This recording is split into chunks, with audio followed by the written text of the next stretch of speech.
right, Sonnies, 2 years ago, a little shop opened up on West King Street with a big idea. Local art makers and neighborhoods deserved a home of their own, and today, Graet Goods is a whole creative universe. Part shop, part block party, part dance floor, and the beating heart of one of the most exciting streets in St. Augustine. Of course, she is no stranger to the show. We've got Georgia here from Graet Goods. Georgia! Hi. Happy Monday! Yeah. Manic Monday. Manic Monday. How you been, sweetheart? You've been just rocking it 2 years. I've been so good. It's been a crazy whirlwind. It's hard to believe it has been 2 years. I think we started our chats, our interviews, and you were 1 month in, right, when I had the first interview with you. And how has it been since that 1 month? Crazy. I feel like, there was a lot of touch and go moments, as is anything when you're starting up something. And I had to decide whether I wanted to re-sign my lease in February. And I literally even up until maybe 2 months before that, I was like, I don't know what the decision is, what the right decision is. And I really think things turned a corner big time in January. So I started to get a little bit more positive reinforcement then, and I was feeling good to resign. And I just feel like it's really crazy snowballed in the last 6 months even. Well, thank God you did. You guys, I was sitting in my hairdresser's chair and I needed a dress, and I'm texting Georgia and Moo Vintage Elizabeth over there. And you guys, I'll tell you what, I walk in there and they have things pulled already for me, and it always looks fantastic. Not only that, but when you walk into Georgia's store, you get the personal attention, and you're like, I'm kind of thinking of this. And then it's like, well, you could do this with this. So they help you style it. She's amazing. Her store is really freaking cool. I know, and you can really get lost in it. I mean, yes. You've curated some incredible collections. Is it something that you are, each season, are you looking for a specific look, or is this something that has organically shaped over time? Like your audience, you only answer to them. I definitely will pull things for seasons, or I'll store things for seasons or holidays and stuff.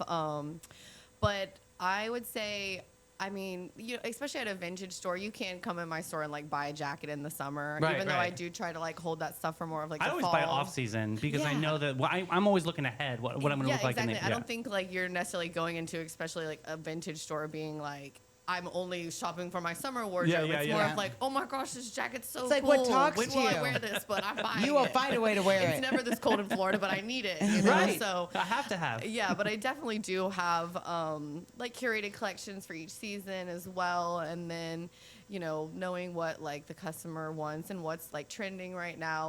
I bring all that. I mean, I can't help but be gravitated towards trends myself, polka dot stripes. I feel like stars are the motif of the year. I've seen a lot of stars. Yeah, things like that I like, or camo. Yeah, anything camo will sell immediately. Now, traditional camo or country camo with the pine cones and the raccoons and stuff on it. I would say more traditional camo is cooler, but I think that kitschy, low brow, it's so bad it's good. If you're doing it in a LOL kind of way, I feel like that. The kind of camo you're talking about with the more real tree is what it's called. Yeah, if done right, if styled right. There is a designer from Mexico City that I'm obsessed with Mexico City designers right now. Me too. They're amazing. And there's one called Man Candy that created that country camo, but in a poncho, and it looks so chic. And I'm and it is. It's that oh my God, we've always kind of been ew. Yeah, it's not so bad it's good. It is though. I say that a lot. Some of the pieces in my shop, you have to have a vision to be able to wear it. Maybe on the hanger, you're oh my God. Right. But then it's all right, if you style it right. I guess that's what happened with Fruity Pebbles dress. Oh my God, so the Fruity Pebbles dress, and this thing has become iconic. A thing. It is. So I got it from Georgia's store. We need to shadow box it. It's still hanging in my closet, and I wore it, and it became this thing, and now it's my character that David created for me on the intro for all the shows. Every time we use it, it's a Fruity Pebble dress.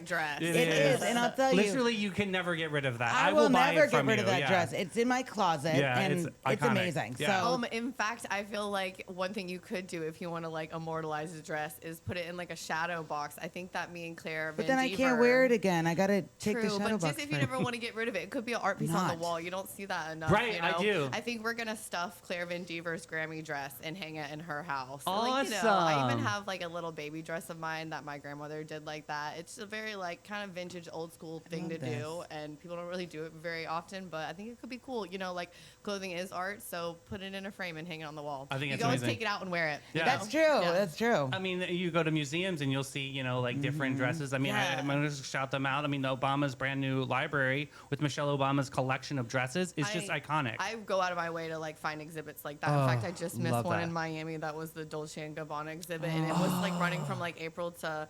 It literally cut off June 14th, and I was thinking about literally driving down one Saturday. I was gonna drive down Saturday night, hit it Sunday the last day, and come back. I was like, okay. you could couldn't. carpool with Frank. He's going down there. All right, let you know next time I got an eye on the exhibit. So let's talk about haul day. When you go out, what's in Georgia?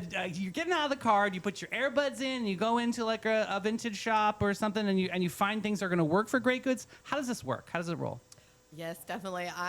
Sometimes I'll have like my big sourcing days where I'm like, okay, I'm like dedicating basically the whole day to this. Or a lot of times, especially around here, I open at 10. A lot of the stores open at 9. So I'll be there at 8:45 waiting for the doors. I'll go do like a quick lap, but obviously that's like 45 minutes. I'm doing like a really like not a super thorough sweep, you know? Yeah. But then on my like full days, in the Goodwill the size of by Planet Fitness, I could spend like easily 4 to 5 hours. Oh, in there. 100%. Yeah. It's mesmerizing. Like I love the looking hunts. at every single thing, you Yeah. know. So It's I've really fallen into the rabbit hole of Rachel Zoe on I love Housewives Rachel again. Zoe. I miss I've her. always loved her. And now she's back like as this like fashion icon and stylist. Do you again. remember her show House of Zoe?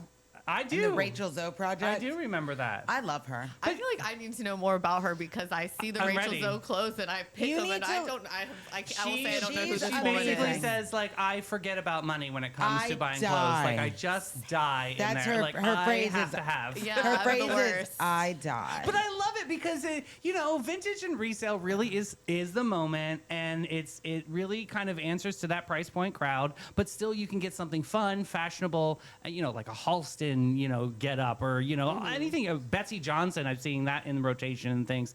Like when you find something really, like, is that something you budget for, or you're just like, we just gotta go for it? I would say when I'm like doing my traditional thrifting, I like buy things for pretty low usually. Like there are times where it maybe is like priced a little higher and I'll be like, if I can sell it for at least double, I'm like, okay, that's a good like investment. But I will spend more if I like know it's like a good piece. Okay. You know what? Okay. I will say, Georgia, your prices are not awesome. outrageous. Right. Like I got some earrings Are from you conscious of that? Yeah. Yeah, I mean that's what I feel like I kind of It's base affordable. my prices like off of what I'm buying it for. So if there's a more expensive piece, the chances are I probably bought it for a little bit more. Like for you instance, the know? Fruity Pebbles dress. That dress is so well made. That was, what was it, like $110? Yeah, it's like fully sequined. But let me tell you Would have something. been at least an $800 dress. Exactly. Yeah. And one of the dresses I got that I wore to the Zone banquet, I got from Georgia. Oh, and that was gorgeous. I got it for $60, and it's really like an $800 Beautiful. dress.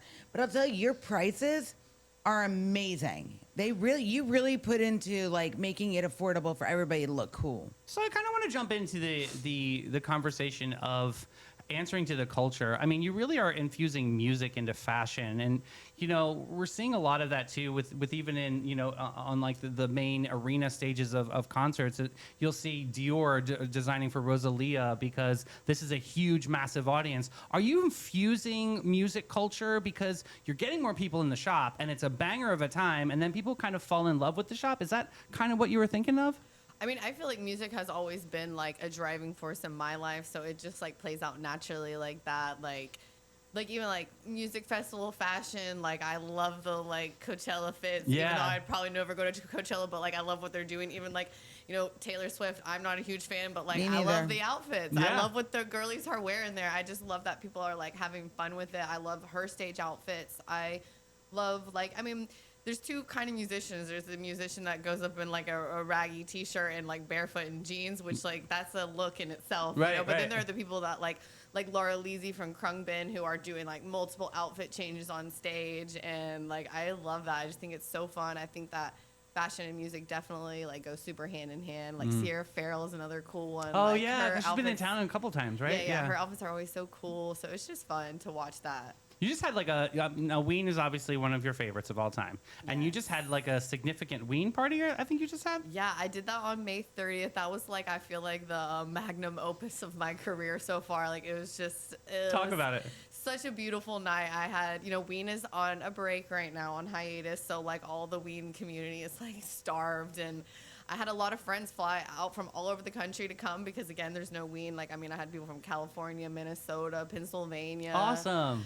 It was really good to just. But again, new, fresh energy entering that shop. Yeah, even like, I always say like the Ween people come out of the woodwork. So like we had like people I didn't know like in the Florida Ween community, which I feel like we're an underserved state in the Ween community. Like Colorado's huge, Oregon's huge, like Florida gets forgotten in a lot of, things. And it's because it starts with an F. Yeah, Forgotten. And it's the armpit anyways. So, Yeah, right, I heard. people, it's forgettable, but it shouldn't be. Like, we're great too. But, yeah, so, like some young people, like, I had phone calls being like, is it, like, all ages? And I was like, I never thought about that. I was like, yeah, we'll put X's on your hand. There's a bar, like, beer and wine bar, but, like, I want everyone to be able to enjoy the music. Like, I remember times when I was trying to sneak into Ween-related shows because it was 21 plus, Yep. and it was like, I'm here to see the music, And I just, like, really went all out for that show. Like, I took all my Ween posters off my wall at my house, which is a lot. And I, like, made this whole gallery wall. And Cool. I worked with local artists that love Ween. Like, the local Ween people have, like, found me. Like, there's one screen printer called Love Max Prince. And he just came to my shop, with, like, this was a while ago, being like, I heard you like Ween. I brought you, like, a little Ween tote bag. I love that. So he made Ween tote bags. I worked with, like, another friend from far away who made tie-dyes. I worked with Hard Candy. You had him, Yes, Nathan. amazing. Yeah, he made, like, I mean, he didn't know Ween, so I gave him the direction and I gave him, like, a little layout, like a grid, like, here's, like, with the direction, and he made keychains for each of the albums, which those sold out. Like, Love that. It was just really cool. That is really cool. And how do you get connected to a community like that? Is it subgroups that you're tapping into? Like, how did you get the word out for something that massive? Yeah, I mean, I feel like just within the Ween community in general, like I've been really deep in the Ween community since probably 2014. I've seen a bunch of shows, so networking through that, like people kind of know me. I'm always making something too, which Cool. is memorable. Yeah. Like a little like takeaway, and then I mean, I like here locally, like went to all the record stores, like Tone Vendor and stuff. Yeah, and, like, Tone Vendor. They were like literally saying like, they had put it right by the door. They were like, people would stop and be like, Oh. there's a Ween cover band coming Isn't that here? amazing? Like, what? And it's like, yeah, people definitely like like there's a lot of us out there. Yeah. Just like, small but mighty. So I and love like that. the guy, my friend Jacob, who was in the band called Pure Guava, he was a one-man band, so he was like looping everything, but he lives in Memphis, and he was blown away he was like, you must have promoted the heck out of this. And I was like, I mean, I guess I did. That's Like, incredible. It worked out great. It was an amazing night. I so. love that. I love seeing success like that because you have to stay consistent, and that's what you do. You're always stepping up to something new, fresh, and fabulous. Let's talk about trends. What's going on in the shop? What are you seeing? Are you seeing more romantic vibes within what people are interested in, or is this more? Are we going back to techno? What's this looking like? I feel like we're going like straight Y2K. Okay. People want to look like a Bratz doll right now. Yeah, That's the look. That's like the boots look. with the fur, Yeah. apple bottom jeans, and like, I mean, I especially feel like it's like, what is it? Like, I'm Gen Z millennial or whatever. It's like Yeah, you're right. it's the young kids that are like looking at how like maybe we used to dress, or maybe even one like age above me, be like, that's so cool, Whereas like, when we were looking at vintage, we were looking more at like the 80s, Yeah. because that was like what people are like trying to dress like now was happening. So in the moment that like, I don't know, it just like, it was cool to dress like how the set before you dress. Yeah, yeah, yeah. So now people like really stuck on Y2K, and I'm like, I'm feeding them, I'm giving it to them. So Is it yeah. hard to find Y2K apparel?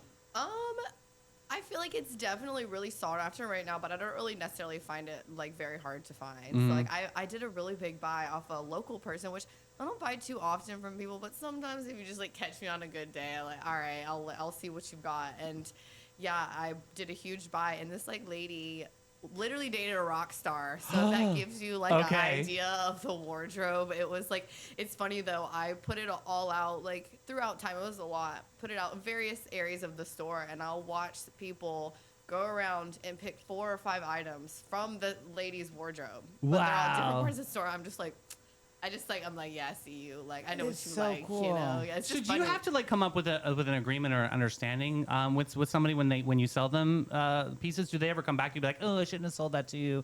Like, you ever get like not that? really. Most people are like, please, Okay. like, take this away from me. But I buy outright. I do not do consigning. I do not want to get into that. I don't want to owe you money. Yeah, it's a hot I'm mess. gonna give you a price here. I don't and it's understand gonna be consignment. low because this is what I can go find it in the wild. That's kind of why I try In to the stay away wild. from that, because people want a lot. People are attached to their stuff. Mm-hmm. They want more, usually, which is fine. Like, again, if I know I can like get, at least what I need to get from True. it. But yeah, if you've ever seen Pawn Stars or whatever, Storage Wars, Mm-hmm. people are buying this stuff like pennies on the dollar and then making the money because we're the ones who have started the business. We have the infrastructure to sell this. I have to pay for my bags and tags and like, so yeah, you have like, there's a lot of expenses to having a business, and that's why, What we does have to buy backstock? low. What does inventory look like? How do you categorize things? Oh, it is like Yeah, a beast, I'm sure. Yeah, it's like I feel like It was my a big house question. is like a sorting. Yeah, like, it's I like, believe yeah, it. like Harry Potter sorting. Like I'll usually start, especially after a big buy. Obviously, I have to like process everything and like wash stuff and like check for flaws. Like I do a lot of adding buttons, Okay. And then from there, I'll usually like sort it like by piece, like skirts and pants. And if I have like back stock, I'll I like to have it like item by like skirts, shirts, pants, because it makes it easier to pull. Like, oh, Right. I'm like low on pants right now, or even when I input it in my system, I'll do all the pants at once. So there's like less, things I have to change in like the drop down menus and stuff. It's funny. It's sort of because we just had a discussion with Mary Martelli, who is the art collective down in town in St. Augustine, and she's got all of these artists that she represents, but like she curates them by like seasons or collections so that she can like, okay, it's going to be a pop art moment. We're going to put up some pop art like Andy Warhol-esque things. So it kind of is like curating your own art gallery essentially. Yeah, absolutely. Yeah. Like for instance, if I have an event that I'm doing that I know is like maybe like more EDM or whatever, I'll try to like find stuff for that. Or I did like As of 90 stuff a long time ago, and I did like try to do like 90s Yeah, stuff. yeah. So, Kind of going with the vibes and the trends. So what's new? What's shaking for? You got some events coming up here, right? Yeah, it's a big month. I feel like it's not slowing down. Right. It is not. What are we kicking off? What are we starting July off with? I am doing the Jack's Night Market, which is coming to St. Aug, and that's Cool. put on by one of my friends. He's a DJ in Jacksonville, Liam Allen, and he's a great guy. He helped with Frank Fest, which we did at the shop in February. That was like a DJ night hosted by Satellite Frank. And he did all the lighting for that. He has a production company. He's Awesome. an amazing dude, amazing DJ. He really helped massively with our event, and I'm excited to be able to be a part of his. So where is this market going to be? It is at St. Francis Field on July 11th. It's a long one. It's like 1 to 10 p.m. Awesome. So yeah, if you're walking by over in that area, like uptown or anything, definitely come check it out. That'll be super fun. And then you can that is what you said, July 11th. Am Yep. I saying that right? Okay, cool. And then what's on? Well, of course, West King Wednesday, July 15th. Yes. How's that looking? How's West King Wednesday doing? It's amazing. Now that Alfred's and all that, how's that boom going? Yeah, it's like, I mean, it's crazy to see our little street really come to life. But I have DJ Litterbox coming. I met him through Spencer Abbott's. He's quite a character. Yeah. And yeah, I've actually like people have been approaching me to be like, can I play West King Wednesday? I'm like, okay, cool. Yeah, Like, sure, let me write this down. I don't have to worry about it, So it's just nice to like the traction be picking up like that. Like people are excited and like want to be a part of it and do it. I think I have the next 2 for sure lined up. So August and September. I think I'm gonna collaborate with Hugh, Push maybe for Cool. the September one. Might do Nice. a back to school type of thing. Nice. Yeah. As far as like vendors that you pick for West King Wednesday, do you already have a set list, or can other people apply to like also be a part of the Graet Goods West King Wednesday? Yeah, I always like to have like people like on backup. I have pretty regular ones. Like people usually do want to come back, and I like to like give them priority, especially like my like cornerstone vendors that have been there from the beginning. But somebody always like drops out or can't do it, or like I want to rotate something new in. So I'll like always am open to like seeing what you sell. Like I have a new vendor this month that just moved to town. It's Grant Street Plant. She's really cute. Like I said, new to town, and she's really been doing the work, going around, meeting all the people, and Awesome. just being really sweet. So I'm excited to welcome her in. And she's selling what's your plants? Okay, yeah. cool. Mhm. So like And I've never really succulents had, and yeah, I okay. never really had a plant vendor before. And like I do like it to be kind of like vintage or like clothing like direction. Like I actually am gonna have a pasta vendor this time, but she's my employee and she also sells in my store. So she's That's like, awesome. she'll have a. I was like, it would be really cool if you sold pasta and had a vintage rack. She's like, all right, got you. So like, I kind of like That's- feel like I love right. that, I was yeah. like, let's blend the two worlds. Why not? So good. So I definitely like food is a little random to me. I've like had some people reach out to me about like granola or stuff, and like it's not like I just don't think it's the right vibe for my lot. Like Yeah. I think like it's a street wine market. I think that would and not even because like I don't want it. I'm more of like protecting you. You know, Right, like right. where your product will sell best. You know, like local refillery has vendors, and so does Buena Onda, and they've had sprouts and bread, and I think that that's a little bit more of like Yeah. farmers market vibe over there, which will be great for food. So yeah, if you like make jewelry or do something a little bit like niche, I'm definitely always like, you know, looking for How do cool people stuff. get in touch with you? Yeah. Instagram is definitely the best way to contact me, or I have a store phone, so if you look me up on Google, you can give the store phone a call. I'm definitely better with like physical conversation. Instagram, I keep up with the best, or just like come in and meet me. You know, I love that's that. the best way. Like that girl Ashley who does Grant Street Plants came in with a little plant and was just so personable. And like I feel like sometimes I get a lot of like almost like demanding like I want to vend. It's Right, like, right. okay, well let me see if I even What you got? sell. Yeah. Well, Really? before I let you bust out of here, I do have to catch up with you on July 30th. You've got this cool summer sewing series. What's this all about? Yeah, I decided to finally do something like this because I feel like people have asked me a lot about it, and I feel like I'm finally like, you know, like getting my head above the water and Sure. starting to kind of do some of the things I've wanted to do maybe from the beginning. But yeah, I'm gonna have a little summer sewing series. I'm starting out with something simple.